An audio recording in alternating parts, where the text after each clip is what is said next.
Welcome back to the Casual Observer. This is a cricket edition of the podcast. We got news from England. It is Stephen Fleming has been anointed, whatever you want, as head coach of the men's test side for the English summer coming ahead against Pakistan. And Joe Root has returned as captain. And so we're going to break that down pretty quickly, discuss the Australian squad for Bangladesh, and then myself versus ChatGPT on our first test selections for England against Pakistan. So quick episode, but plenty to dive into. Stephen Fleming takes over from Bazball McCullum. Brendon's still got control of the white ball sides, one day and T20, alongside Harry Brook as captain. But the test team has now gone to Stephen Fleming. So Stephen Fleming's been at Chennai Super Kings since 2008.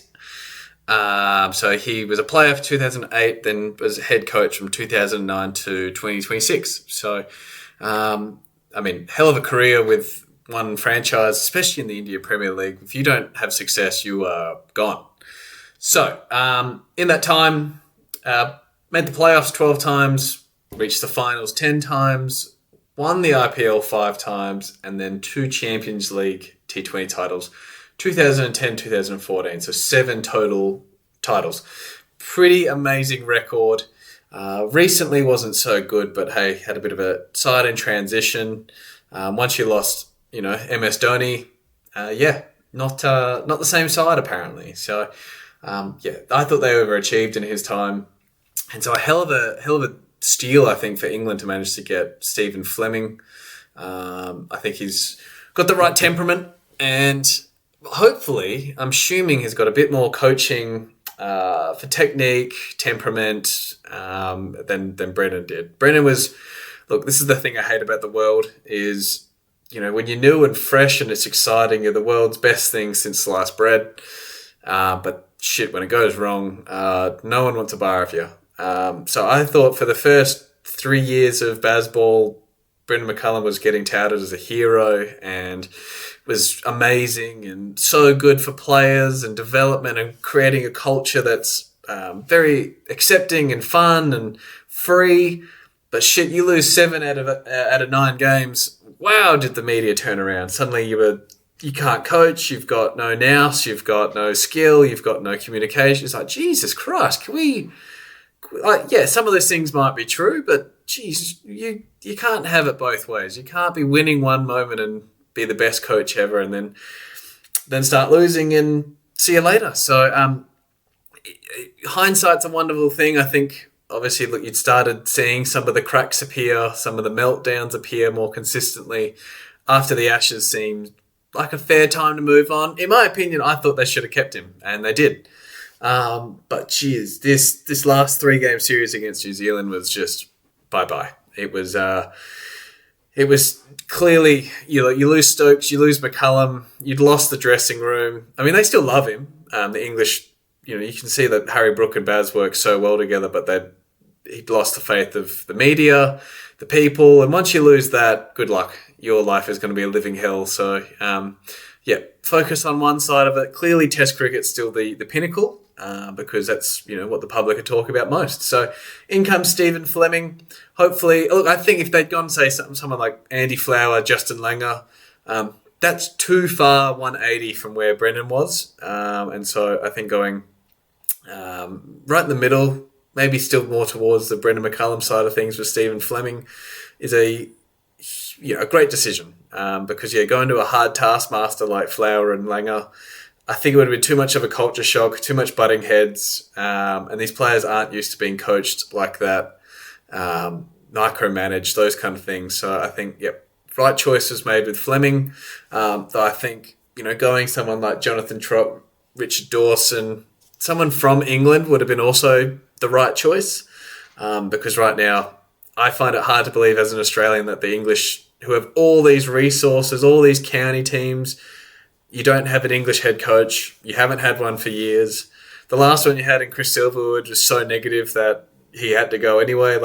You got to produce something. So I'm hoping that, Stephen Fleming does well, but also, it'd be nice to see an English coach in there because, for Australia, apart from Mickey Arthur, it's been Aussies, which is the way to do it. So, I'd say Stephen Fleming's going to be really good for a lot of the players, especially the younger players, get that development going. I think he's going to be really good for Harry Brook, who missed out on the Test captaincy, but I can see both sides of the story here. Obviously has had a few failings recently. News in the news for some drinking things in Australia and New Zealand. Just didn't quite fit the captaincy bill that I guess when you're going through a bit of a transition state, you probably don't want to be backing that horse right now. But yeah, I think Stephen Fleming is going to be good. I mean, Harry Brook's Test record has also dropped off a little bit batting wise. Still amazing, but yeah, just teams are starting to figure him out, which happens at international levels. But yeah, would really like to see that he kind of buckles down. Still doesn't lose the Harry Brook flair, because that's what made him so fun to watch. And he's won games by himself by turning the tide. There's been a few games where England have been up against it, especially early in his career. And the way he comes out and bats without fear, that 180 he got I think at Wellington against New Zealand. Like, I don't think they even won that game, but it took all the pressure off the bloke at the other end, which happened to be Joe Root. And just by playing so freely and expansively, like, you can change the entire game because one, you're piling runs on the board, but two, like, you're bringing all the pressure onto you and off the guy at the other end. And three, it's just really good to watch. So hopefully he can get to that point where he can be trusted to take over the captaincy once Joe Root's done with it. But yeah, Stephen Fleming's going to have a big role for kind of working through his temperament and making sure his batting is top priority for this next couple of years at least. So they also have to work quite closely together. Brendon McCullum, Harry Brook, Joe Root, and Stephen Fleming, with so many tours and series coming up. So having a good friend with Fleming and McCullum makes perfect sense. The communication shouldn't be a problem. Shouldn't be too much butting heads, and this should be as seamless a process as possible. And personally, I don't think you can have one coach that takes every side in India and in England. Australia is a bit different, but for the most part, the scheduling in those two countries are pretty hectic. And so I think you do need two different head coaches to share the load. And then maybe even two different squads at times, because having that kind of back-to-back kind of games and series can be so mentally just deflating at times and exhausting. So I think having two head coaches, one for the Test team, one for the white ball, perfect setup in India and England. England have done it. India haven't yet, but that's the way of the future with how busy these schedules are. Again, with Australia, it still works just to have Andy McDonald at the helm, Justin Langer before him, doing all three formats. Joe Root, I personally would have gone Harry Brook. I think when you watch Harry in the white ball formats, I mean, he's taken their T20 side to number one in the world, rankings-wise. So while their red ball and one-day stuff isn't going well, the T20 just certainly is. And he looks like a captain. When he's out there, you can tell who's in charge. You can tell he's had a bit of stewardship from Ben Stokes, but you can tell he's in charge. He's got a tactical brain. I like his moves. No matter what the side, if he's leading it, I kind of believe that they're in with a chance. And I think it's made his batting a lot better. I think now that he's comfy in the role, he's taken more responsibility, because I know when he first took over the role, especially in the one-day side, he kept sliding himself down, below Bethel, down to 5, down to 6. In the in the T20, he'd be sliding down 4 and 5. But recently, especially since that World Cup, he's been batting at 3 in the T20 side, which is more responsibility, but he's delivering.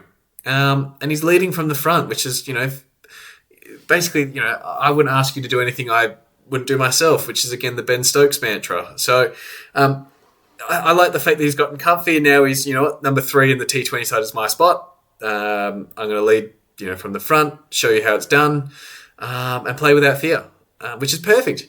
And that's why I thought, if there's a chance with this transition that's going on, yes, he hasn't had the most perfect record. Who has? but it would have been the perfect time to get Harry Brook in as captain of the Test team.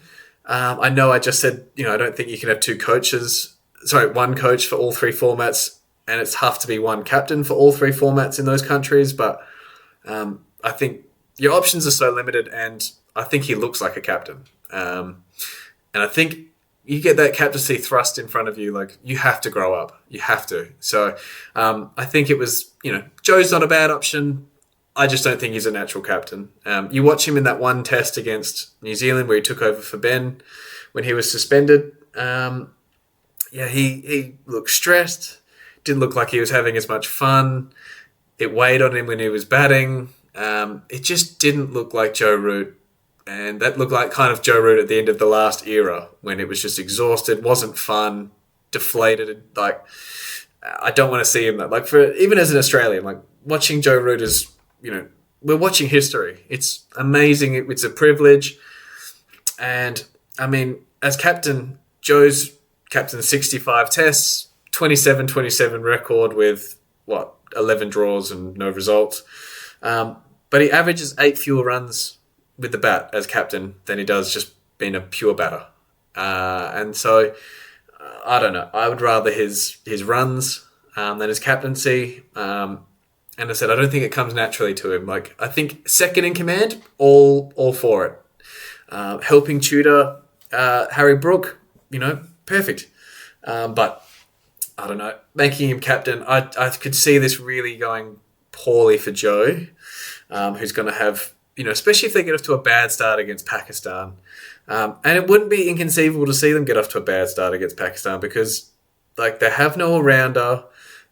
They have, who knows what their side's going to look like. And we'll talk about that in a second, but it's a lot. It's a lot, and if it gets off to a bad start, the pressure's going to come down, and we know what the English media is like. They go hard. So, I would say Joe's, he wasn't my choice. I get why they picked him. He's a safe option. Though I dare say, there was probably a thought that giving it to Bethel, but I don't think Bethel has even guaranteed his spot in the Test side. So I don't think you could do that. I don't think you could bring Ollie Pope back in and give him the captaincy straight away. He also didn't look like a natural leader to me. So I think your options were basically, Bethel, Brook, Root, and there's none of the bowlers that I really trust at the moment. I could have seen Ben Duckett doing it, but even he's had a bit of a run in Noosa. So I don't know. They made the best of a bad situation with Joe, but I would rather his 8 extra runs per innings, which doesn't sound like a lot, but you go from averaging 50 and a half to 42. You go from, a good player to an exceptional player with those runs. So, I think Harry Brook would have been my choice. We've outlined why. But all the best, obviously, to Joe. And he's done a great thing for English cricket. He never says no to anything. He's been up and down that order. He's made number 4 his spot. And, he's tried 3, he's tried opening, he's tried captaincy. Whatever England cricket needs, he's there for. But I hope this isn't one bridge too far for him because, I'd love to see Joe playing for another 6 years even, having a LeBron James type career and not, getting so beaten by this captaincy role that he gives the way the whole game as well. So, look, positive-wise, there's every chance that this man now has a new lease on life as captain. Comes out, they flog Pakistan. He's loving his role, and he figures out what suits him.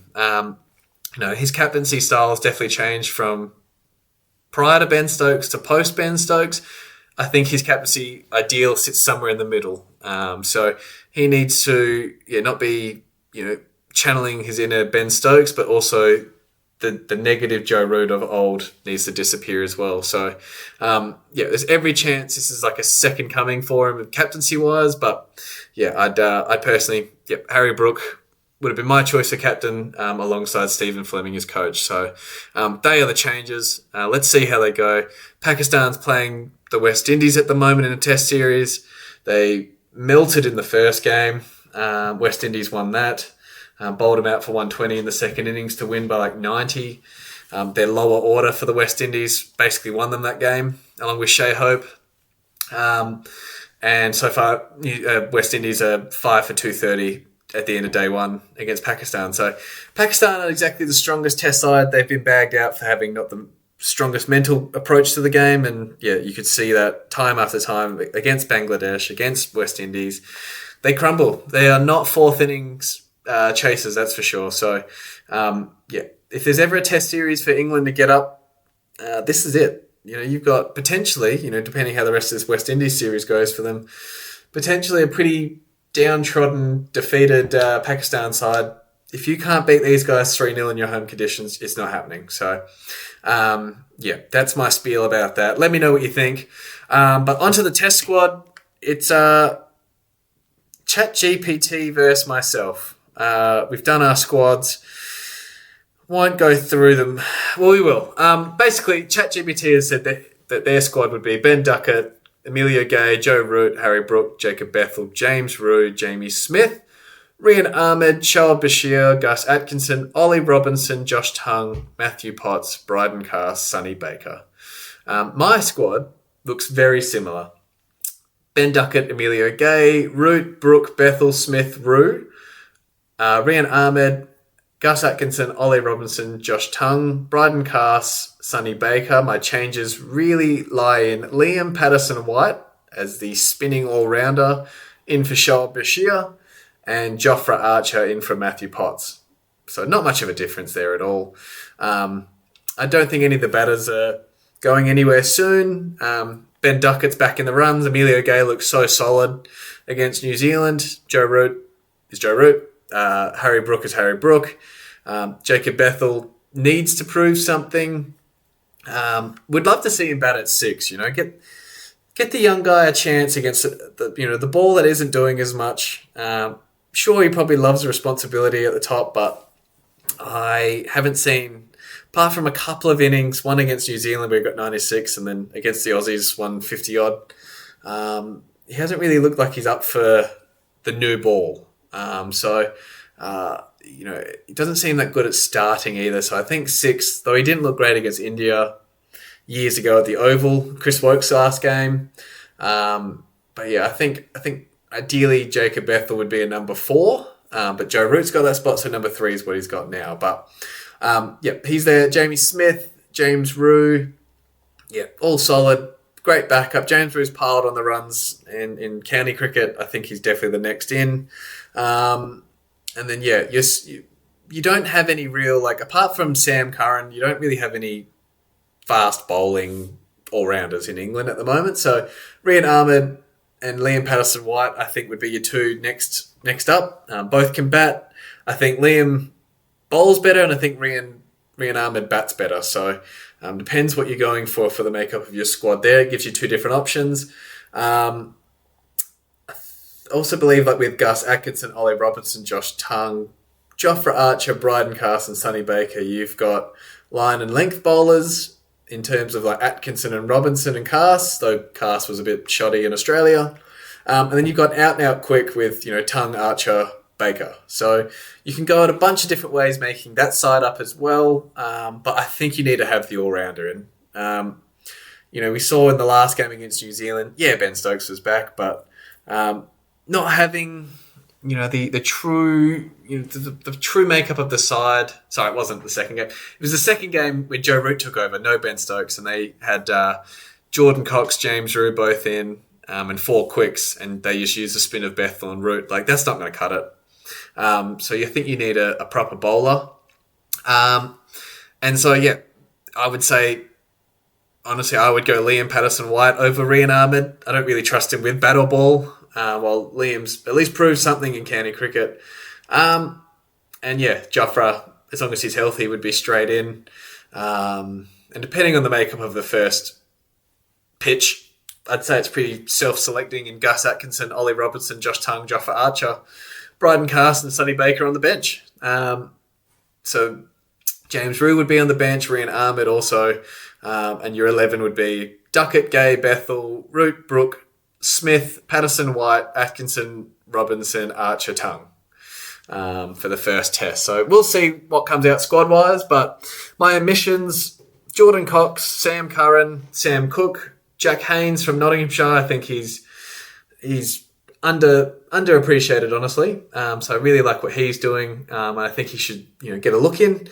Mark Wood, if he ever comes back from injury. Ollie Pope, Zach Crawley, and Dan Lawrence. So 8 notable omissions there. Again, if I've missed anyone, hey, let me know. But I think it's a pretty strong squad they've selected with a pretty solid bench as well. Like there's 23 players that are very selectable right there. And yeah, of course, there's more as well in county cricket. It's such a big circuit, but yeah, I would say that's my best guess is what the squad is going to look like. So yeah, let me know, comment, send us on our socials what you think, what you would change. This picture's already up on there, so yeah, much appreciated there. And lastly, the Australian Test squad has been announced. We've got our squad against Bangladesh in the Northern Territory and Mackay. Pat Cummins, Scott Boland, Alex Carey, Cam Green, Josh Hazlewood, Travis Head, Josh Inglis, Marnus Labuschagne, Nathan Lyons, Steve Smith, Mitchell Stark, Jake Weatherald, and Bo Webster. So the only thing I had differently really from that squad was Matty Renshaw in for either Marnus Labuschagne or Josh Inglis. But that's it. Everything else was basically the same. So I also had a much more extended squad. I had 15, they had 12. So is it 12? 1, 2, 3, 4, 5, 6, 7, 8, 9, 10, 11, 12, 13. They had a 13-man squad. I had 15. So a few different. But I think that just means that Marnus is keeping his place. Josh Inglis is on the bench. And Scott Boland's probably on the bench. But I think the makeup of this side is very much Travis Head and Jake Weatherald opening. Marnus at 3. Steve Smith at 4, Alex Carey at 5, Cam Green at 6, though I would probably have Bo Webster at 6. Just go look at his county record. He has dominated T20, county cricket, first class. Like, I would have Bo Webster at 6, Cam Green at 7, and then, yeah, Stark, Cummins, Lyon, Hazlewood. Though I think Scotty Boland would have a hell of a case to be ahead of Hazlewood. But yeah, I thought if anyone's kind of questioning, that, I mean, Hazlewood's, I think, got the higher ceiling. He's just more injury prone. So when Josh Hazlewood gets it right, I think he's a little bit more threatening than Scott Boland. But Scott Boland's so damn reliable, so reliable. So I think Scott Boland would be hard done by to not make the team ahead of Hazlewood. But I mean, how many years are we going to do this where we start with Hazlewood, he gets injured first game, and then Boland comes and bails us out. So, yeah, we could see that happen. And Josh Inglis, recently captain one day side, T20 side, over in Bangladesh and Pakistan. Yeah, his batting has definitely gone to another level. He was sometimes the only one, apart from, say, Cooper Connolly at times and Matty Renshaw, that made those pitches look easy. So I think his batting's gone to a new level. He had that famous run out against England last year when he was selected for the day-night test at Brisbane, where he ran out Ben Stokes so he can field. But yeah, I think he's definitely the next cab off the rank. But again, I'm slightly biased. I like Matty Renshaw. I like the fact that he could have bat anywhere in that order. Well, I think Inglis is 4 and lower. But yeah, I think for a couple of players, it's Bangladesh. I don't think it's make or break, but I would definitely see a lot of pressure getting heaped upon a couple of these players if they don't produce early in this summer. Them being Cameron Green and Marnus Labuschagne. So Marnus, his average has really fallen away. He's still producing, but he's become a bit of a Sean Marsh recently, where he produces so well and so consistently at the national level, as in the domestic level, but nationally it's falling away. And now he's not getting as lucky with his drop chances, and he's not converting on those. It's becoming quite apparent. And look, new ball batting in Australia is really difficult, but I don't know. If I feel like he wouldn't be here if he didn't produce so much in the field. He's so electric in the field, can bat pretty well, but can definitely bowl, a different option with his leggies and mediums. And it's just, super annoying out in the field, but you need that energy. You can't have all placid guys. So, that's probably why he's still there. But yeah, I think thinner and thinner ice every time for Marnus. And then for Cam Green, like, you can't, he's WA boy, so I might. There comes a point where you can't keep picking people on potential. Like, how many careers, especially in the good old days, man, when you had the unbeatables of, Ponting and Gilchrist and Hayden and Warren and McGrath, and it was so hard to break in that side, and you had careers go by the wayside, like, Stuart Law and Brad Hodge, David Hussey, all Cam White, players that barely played any Test cricket because they couldn't force their way in. And then Cam Green just gets all these opportunities to prove himself. If his ceiling is, Sharks Cullis or Andrew Flintoff, at some point, that's a big variance at the top, mind you. But, like, at some point you got to produce. And really, there's only been one innings that I can really think of, and that was against New Zealand when he got 170 odd. Other than that, there's not been a lot from him in his career, and I would like to see either do something or let's make way. Bo Webster's piling on the pressure, and so I could see, Bo making the first squad, Bo making the first test, and if Cam Green doesn't produce, that's, it's a lot of investment from Cricket Australia just to kind of disappear. But he's another one that's dominating domestic level, as is Marnus, but hasn't quite produced on the international level as much as we would like. So I think batting at 7 takes some pressure off him, and then he can really focus on, I think he can bat quite well. He's got that power to bat with the lower order, or support whoever's left from the top order. So Cam Green needs to produce, and so does Marnus. Everyone else is pretty safe at the moment. So, but if they both fail, you could see a shake-up in the lineup. Marnus gone, Matty Renshaw in at 3, and then Cam Green gone. Josh Inglis comes in at 6, Bo Webster goes to 7. You've still got that all-rounder. You've still got a couple of spin options, but,